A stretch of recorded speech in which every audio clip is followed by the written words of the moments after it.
There are three reasons why we overeat. And I don't want you to feel bad about this. None of them is your fault. None of the reasons is because you're weak or there's something wrong with you. You're not alone and it's not your fault. But you do have to recognize what is going on and you have to take responsibility for it because that's the only way to change. You are the lock, but you are also the key. So let's dive in and talk about the three reasons why you overeat and how to stop. The first reason is that it's just normal to overeat in today's society. It's a social norm. Social norms are those invisible rules that guide your behavior every day, and you always keep them in your mind without thinking, without questioning.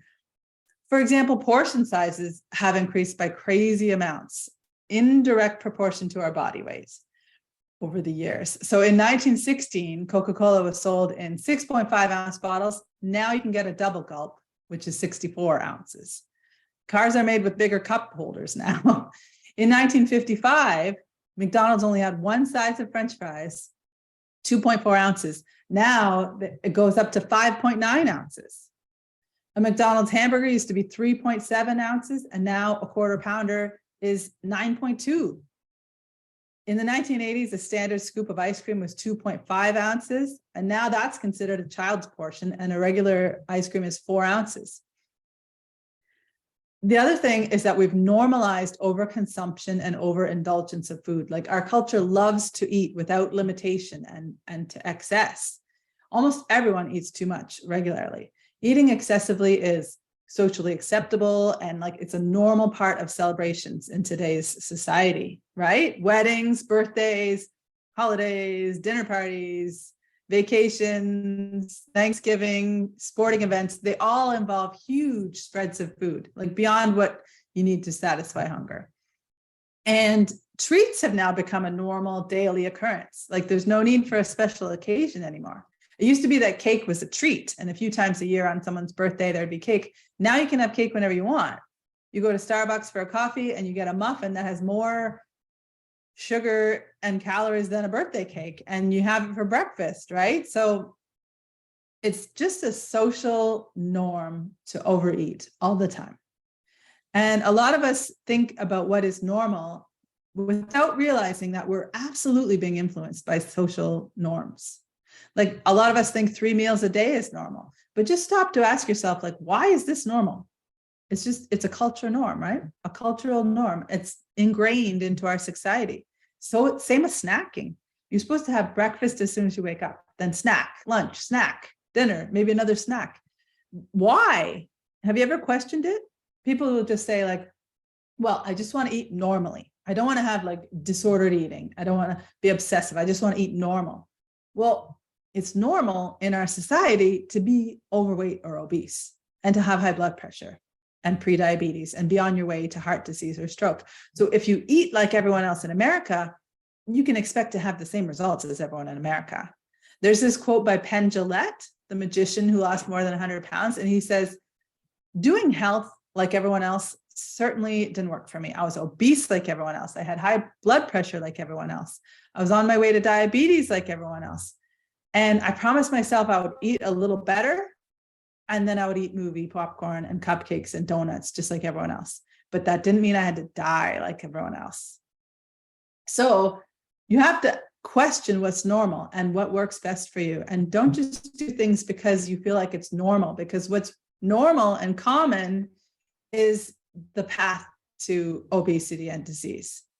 And if what you're doing now is not giving you the results that you want, then it makes sense to question it, right? We actually eat more frequently now as a society than we did in the 70s. Like on average, people eat every 3.5 hours now, and it used to be every 4.5 hours in the 70s. And we eat 300 calories more per day we did than in the 70s. Reason number 2 that we overeat is physical and biological urges. This is a big one. We eat when our brains and our bodies tell us to, right? Like when we get the signals that it's time to eat. And often we get signals telling us exactly what to eat, and we call those cravings. But what is causing these signals, and what's affecting them, and how can we manage them? And why do some people have weaker signals that they can ignore, and some people have really strong cravings and urges that they can't ignore? Like, why are these signals not working properly? Because isn't your body a super intelligent, powerful, amazing machine? why does listening to your own body's signals lead to weight gain? There's two reasons why our body's signals have gotten messed up. One is that unbalanced hormones can mess up the signals. Like leptin, for example, that's the hormone that tells you when to stop eating because you're full. And leptin is produced by the fat on your body. So high fat usually means high leptin. And the idea behind it is that it's supposed to be the mechanism to help you lose weight when you're overweight, right? Like your leptin will be like, okay, you can stop eating now. We're good. That's leptin's job. It tells you that you're full and that you can stop eating. And the more body fat you have, the more leptin. So you'd think it would all work out. But what happens is super high chronic levels of leptin cause leptin resistance, and it messes up the signaling, and then it doesn't work, and you just never feel full. You could just keep going and going and going. And when you have high insulin, also, that can contribute to leptin resistance because it blocks the signal at the brain, and then leptin can't do its job. So the best thing to do to reverse your leptin resistance is to lower your insulin. And they've also found that getting high quality deep sleep every night, like an hour and a half or 2 hours of deep sleep, will help reverse leptin resistance as well. And then ghrelin is the hormone that tells you when you're hungry. And messed up ghrelin will make you feel hungry all the time. And if you have both out of whack, you're in trouble. You're going to feel hungry all the time. And then when you eat, you'll never feel full. You have no chance. Before I get to the third reason why you overeat, I'd love it if you could please like this video or leave me a comment and subscribe to my channel. And if you know anyone you think would like these videos, please share with them. It really does help me out. I'm on a mission to help 10,000 women over 40 learn how to shed the weight permanently and live the rest of their lives in their dream bodies. Okay, reason number 3 is dopamine signaling from sugar and flour and processed foods. The amount of sugar the average person eats now is enormous. And even if you don't think you eat that much sugar, you do. It's in everything. Think about how we evolved and how our bodies are designed to process sugar. And think about the amount of sugar we would have had access to naturally before food became an industry. Like it was a little bit of berries, but only for a portion of the year. And then it wasn't available anymore. And maybe a little bit of honey, but it was guarded by bees and maybe bears. So it wouldn't have been a daily thing.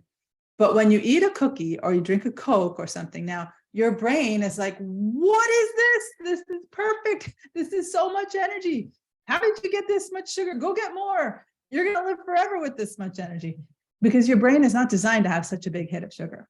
And the dopamine release is intense, and it has to downregulate to deal with that much dopamine. And it ends up delegating the message to your subconscious brain. And then all you want is sugar all the time.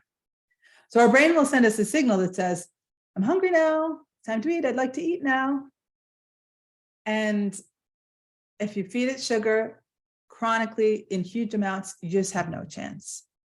If you'd like to learn more about how to process your emotions, how to balance your hormones and your dopamine so that you can stop overeating and finally shed those extra 50 or 100 or more stubborn pounds on your body, then book a free weight loss call with me. We'll talk about how I help women over 40 do exactly that. And we'll cover how to do it without willpower and how to do it so you can still enjoy all your favorite foods. Grab your free weight loss call with me and we'll dive in. I'd love to talk to you about how I can help. Go to erinadri.com or click the link in the description and choose the time that works best for you. And while you're at it, grab the free PDF I made that describes the 7 biggest weight loss mistakes people make and how to avoid them. There's a link in the description for that too. All right, let's go, ladies. I look forward to hearing about your success.